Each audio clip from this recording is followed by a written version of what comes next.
నేను ఒక పక్క మాట్లాడుతుంటే అలా మౌనంగా రూమ్లోకి వెళ్ళిపోతున్నారేమిటి? కోపంగానే వచ్చేసిందా అంది కోపంగా అను. చిన్నగా నవ్వాడు. కోపం ఎవరి మీద అన్నాడు. ఇంకెవరి మీద? నా మీద. మీ వాళ్ళని రానివ్వలేదు కదా, అందుకని. ఏకంగా వద్దనలేదు కదా, తర్వాత వచ్చి చూసి వెళ్ళొచ్చు కదా అంది ఈసారి రెట్టింపు కోపంతో అను. పవన్ మాట్లాడకపోవడం చూసి, ఏంటి ఒక ప్రక్క నేను మాట్లాడుతుంటే మాట్లాడరు అంది కోపంగా. మాట్లాడడానికి ఏముంది చెప్పు నువ్వే అన్నాడు.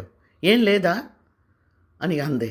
ఏం లేదు అన్నాడు. అర్థం పర్థం లేకుండా మాట్లాడకండి, అవసరంగా నా మూడ్ పాడు చేయకండి. అసలు నేను ఏ బ్యూటిఫుల్ ప్లేస్కో 2 రోజులు టూర్ వెళ్దాం అనుకున్నాను.